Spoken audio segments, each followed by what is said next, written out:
Assalamualaikum warahmatullahi wabarakatuh. Kami dari kelompok 2 ingin mempresentasikan hasil diskusi kami selama ini. Hasil diskusi kami membahas tentang bioteknologi konvensional pada pembuatan tape ketan. Sebelum kami memulai, izinkan saya memperkenalkan anggota kelompok 2 terlebih dahulu. Yang pertama, Alda Florencia dengan NPM 03712010107. Yang kedua ada Dewi Hanum Arifa Wiraseti dengan NPM 03712010113. Yang ketiga dengan saya sendiri Ira Laura Setia 037120116. Dan yang terakhir ada Nada Aisyah Putri dengan NPM 037120127.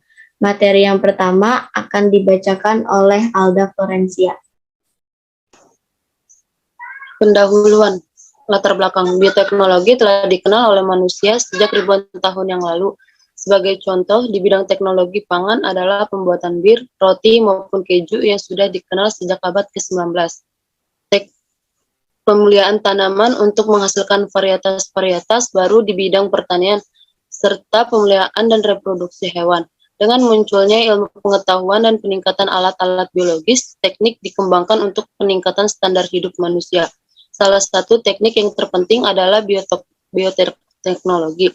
Bioteknologi sendiri merupakan cabang ilmu yang mempelajari pemanfaatan makhluk hidup yang terdapat bakteri, fungi, virus, dan lain-lain, maupun produksi dari makhluk hidup, enzim, ataupun alkohol.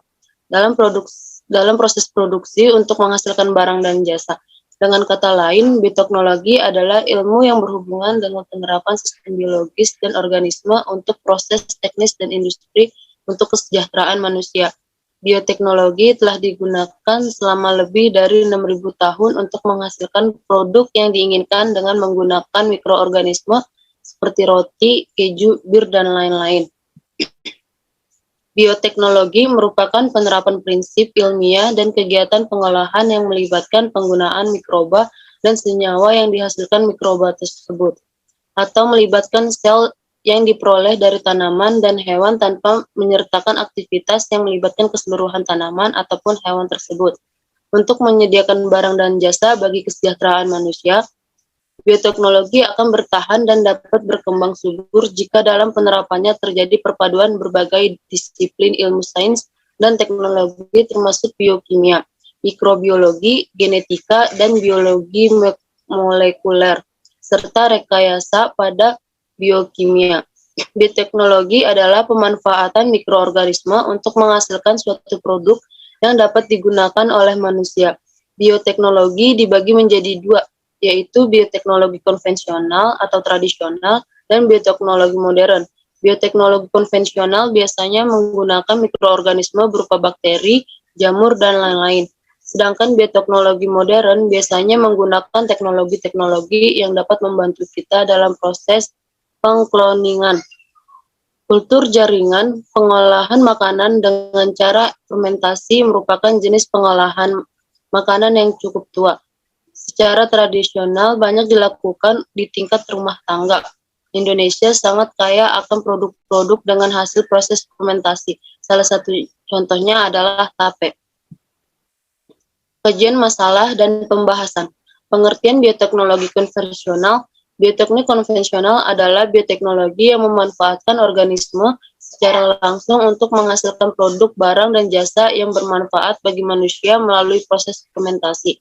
Bioteknologi konvensional biasanya dilakukan secara sederhana dan diproduksi tidak jumlah yang besar. Bioteknologi konvensional merupakan proses bioteknologi sederhana dengan memanfaatkan mikroba, proses biokimia, dan genetika secara alami. Bioteknologi konvensional ini sudah dikenal dan dimanfaatkan oleh masyarakat sejak zaman dahulu. Walaupun tanpa sebutan bioteknologi, untuk pembuatan alkohol, pembuatan anggur, dan berbagai produk lainnya, contoh proses bioteknologi konvensional adalah fermentasi dan hidroponik. Bioteknologi konvensional, ruang lingkupnya sangat terbatas pada peran mikroorganisme dengan menggunakan teknik fermentasi dalam skala kecil. Dalam proses pembuatannya pun sering kali menggunakan peralatan sederhana. Ciri-ciri bioteknologi konvensional adalah yang pertama, menggunakan teknologi sederhana, dan yang kedua, biaya yang relatif murah, dan yang ketiga, tidak dapat menghasilkan sifat organisme yang baru. Slide selanjutnya akan dibacakan oleh Dewi Hana.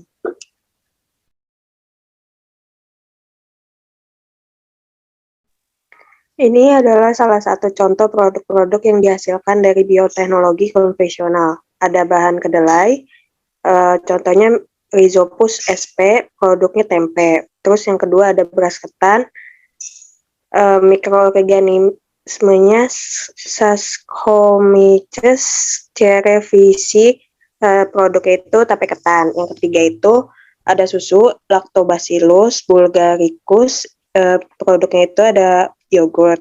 Terus yang keempat ada bahannya itu ampas kedelai.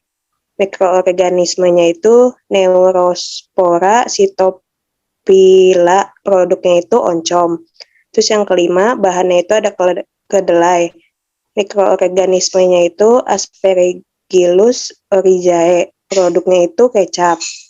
Yang keenam itu bahannya ada air kelapa, mikroorganismenya ada Acetobacter psyllium, produknya itu nata de coco.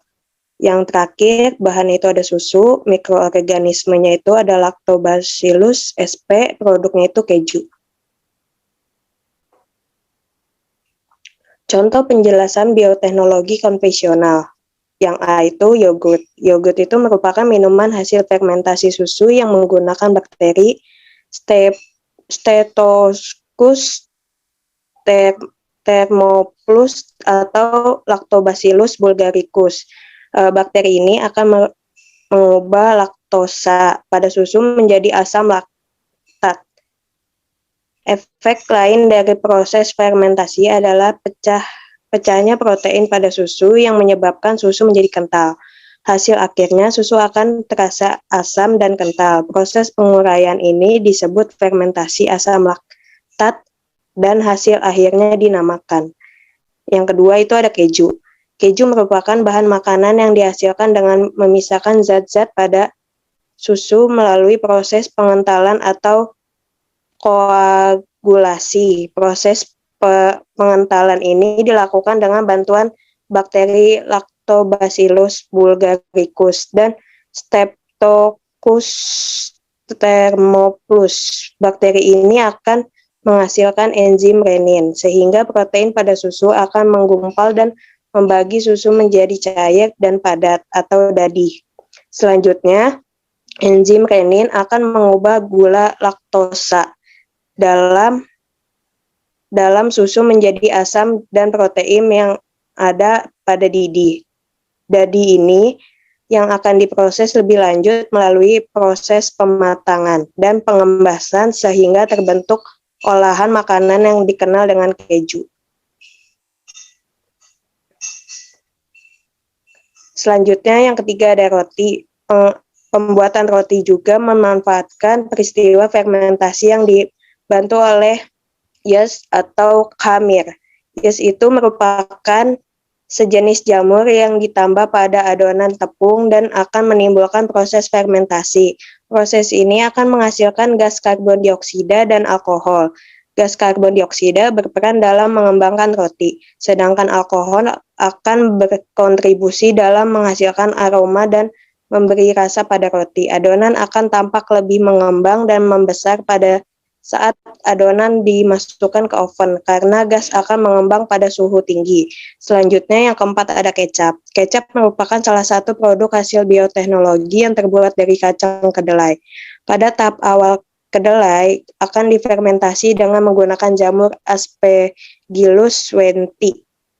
Tahap selanjutnya kedelai yang sudah difermentasi akan dikeringkan dan direndam di dalam larutan garam. Pembuatan kecap dilakukan melalui proses perendapan kedelai dengan larutan garam, sehingga pembuatan kecap dinamakan fermentasi garam. Jamur Aspergillus wientii akan merombak protein menjadi asam-asam amino, komponen rasa, asam, dan aroma khas. Selanjutnya ada tempe. Tempe adalah makanan tradisional khas Indonesia yang sering dikonsumsi menjadi salah satu makanan favorit. Pada dasarnya proses produksi tempe ini menggunakan teknik fermentasi. Fermentasi dilakukan dengan menumbuhkan jamur Rhizopus oryzae dan Rhizopus oligosporus pada biji kedelai. Pada proses pertumbuhan, jamur akan menghasilkan benang-benang yang disebut dengan hifa.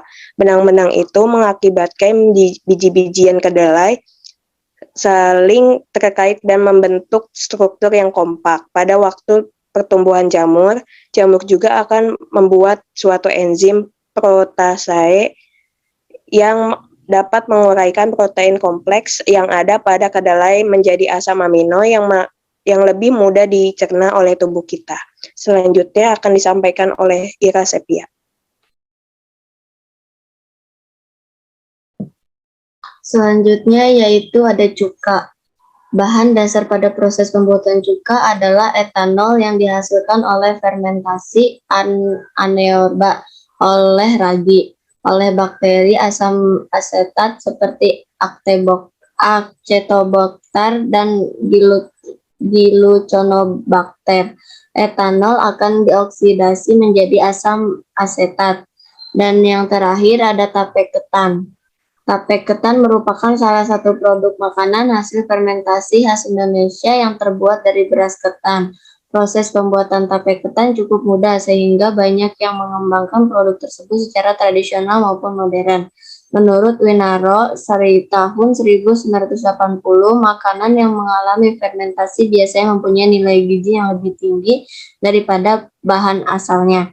Keunggulan lain makanan fermentasi yaitu nutrisi lebih mudah diserap oleh tubuh. Hal tersebut dikarenakan mikrobia dapat menghidrolisis senyawa kompleks menjadi senyawa sederhana yang mudah dicerna oleh tubuh. Tape ketan dikenal sebagai makanan yang memiliki rasa yang khas. Menurut Putri 2007, mutu tape ketan diukur dari warna, bau, rasa, dan tekstur. Tape ketan yang baik memiliki warna putih kekuningan, memiliki bau alkoholik, memiliki rasa manis sedikit asam, memiliki tekstur yang lunak dan berair. Rasa yang khas pada tape ketan berasal dari hidrolisa amilopektin dan amilosa oleh enzim amilase yang berasal dari ragi yang nantinya dipecah lagi menjadi asam pirufat, asam organik lain, dan alkohol. Pembentukan alkohol dan asam-asam akan menghasilkan rasa yang khas pada tape ketan. Pengertian tape ketan. Tape ketan merupakan makanan tradisional yang banyak dikonsumsi oleh masyarakat Indonesia, terutama Sunda. Tape ini dibuat dengan cara difermentasikan selama 2-3 hari dengan bantuan bakteri Saccharomyces cerevisiae, Mucor chlamydophorus, dan Endomycopis fibuligera.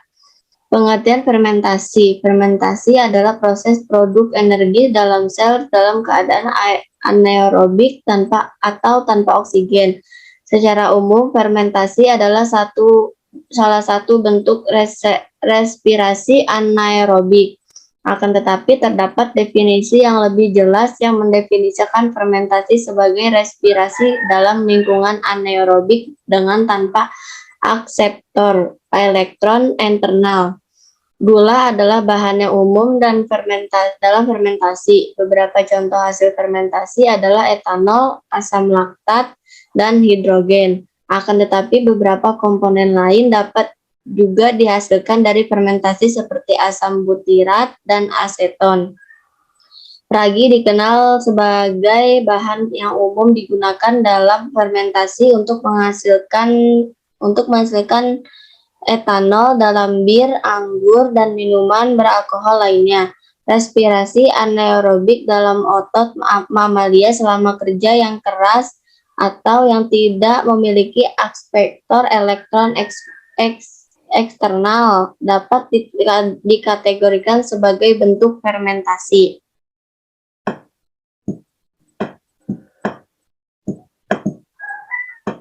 Selanjutnya, manfaat bioteknologi. Seperti yang sudah diketahui, bioteknologi adalah suatu rekayasa organisme sebagai rupa menghasilkan produk yang bersifat baru. Ada beberapa manfaat bioteknologi dalam kehidupan sehari-hari, diantaranya: 1. Meningkatkan hasil produksi dalam bidang pertanian, perkebunan, serta perikanan, khususnya berkaitan dengan kebutuhan pangan. Kedua, menghasilkan vaksin dengan menggunakan virus. Ketiga, meningkatkan jumlah spesies dari tumbuhan melalui penyerapan proses kultur jaringan. Yang keempat, membuat pupuk yang terbuat dari bahan-bahan hayati dengan memanfaatkan mikrobab untuk membantu proses penyerapan unsur hara. Yang kelima, menghasilkan antibiotik dengan memanfaatkan jamur melalui beberapa proses. Selanjutnya ada tujuan bioteknologi. Yang pertama adalah menemukan ciri-ciri khusus, memodifikasi, mengontrol hasil-hasil genetis, biokimia, serta proses jangkauan yang luas pada organisme, baik yang hidup di darat ataupun yang di laut untuk aplikasi bioteknologi. Dan yang kedua adalah memakai alat-alat bioteknologi modern dalam masalah pertanian, lingkungan, pabrik guna membantu pengembangan produk baru, perbaikan produk, proses, serta metode pengujian. Dan yang terakhir, memberikan dorongan menambah fasilitas, tempat penyimpanan atau gudang, dan basis data. Selanjutnya, pembahasan. 1. Judul percobaan, yaitu teknologi konvensional pada pembuatan tape ketan. Yang kedua, tujuan, yaitu untuk mengetahui pembuatan tape ketan dan proses fermentasi alkohol melalui pembentukan tape. Dan yang terakhir, alat dan bahan. Alat dan bahan itu ada panci, kompor, baskom, bakul, sendok, nampan, centong 1 liter beras ketan, air 1,5 sendok ragi tape, dan daun pisang. Selanjutnya akan dibacakan oleh Nada. Teori dasar fermentasi adalah proses produksi energi dalam sel dalam keadaan anaerobik tanpa oksigen. Secara umum, fermentasi adalah salah satu bentuk respirasi anaerobik. Akan tetapi terdapat definisi yang lebih jelas yang mendefinisikan fermentasi sebagai respirasi dalam lingkungan anaerobik dengan tanpa akseptor elektron eksternal. Tape merupakan makanan fermentasi tradisional yang sudah tidak asing lagi. Tape dibuat dari beras ketan atau dari singkong, ketela pohon. Berbeda dengan makanan-makanan fermentasi lain yang hanya melibatkan satu mikroorganisme yang berperan utama seperti tempe atau minuman alkohol. Pembuatan tape melibatkan banyak mikroorganisme.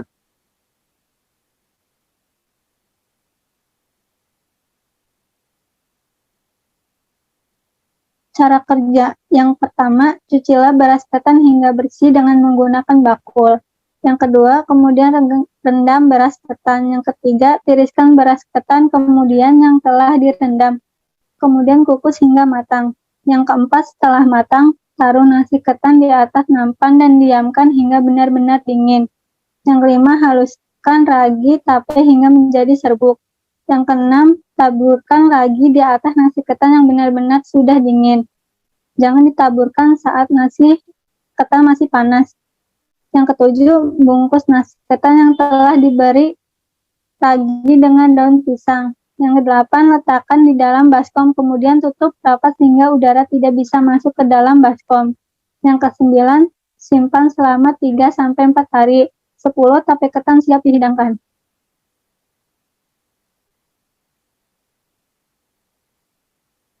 Kesimpulannya, bioteknologi adalah ilmu terapan biologi yang melibatkan disiplin ilmu mikrobiologi, biokimia, dan rekayasa genetika untuk menghasilkan produk dan jasa. Organisme yang digunakan dalam bioteknologi paling sering adalah mikroba seperti bakteri, kapang, dan ragi. Bioteknologi konvensional adalah bioteknologi yang memanfaatkan organisme secara langsung untuk menghasilkan produk, barang, dan jasa yang bermanfaat bagi manusia melalui proses fermentasi. Pemanfaatan bioteknologi konvensional dalam beberapa bidang, ini diantaranya pada bidang makanan seperti pengolahan tempe, yogurt, kecap, dan cuka, dan lainnya. Selain itu juga terdapat pada bidang pertanian, seperti kultur jaringan, pembastaran, penanaman secara hidroponik maupun aeroponik, dan lainnya. Kemudian pemanfaatan bioteknologi konvensional terdapat pada beberapa bidang lainnya seperti bidang industri, pengobatan, peternakan, dan lainnya. Setelah melakukan percobaan, ternyata kami dapat menyimpulkan bahwa fermentasi yang terjadi pada tape ketan terjadi selama 2-3 hari. Selain itu, dalam proses pembuatan tape ini ada hal-hal yang harus diperhatikan supaya proses fermentasi tersebut berlangsung secara sempurna.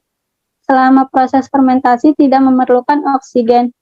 Oleh karena itu, proses fermentasi pada ketan yang tertutup rapat lebih cepat dibandingkan dengan ketan yang terbuka. Lamanya proses fermentasi juga mempengaruhi kadar alkohol yang dihasilkan.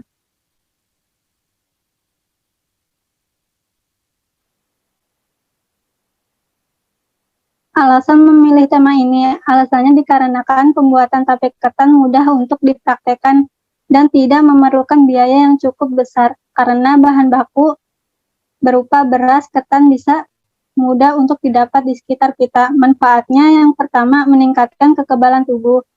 Kandungan asam laknat pada tape ketan dipercaya mampu meningkatkan daya tahan atau kekebalan tubuh. Yang kedua, meningkatkan kekebalan tubuh. Kandungan asam laknat pada tape ketan dipercaya mampu meningkatkan daya tahan atau kekebalan tubuh. Yang ketiga, tape ketan mengobati penyakit anemia. Selain mengandung asam laktat, tape ketan juga mengandung manfaat zat besi.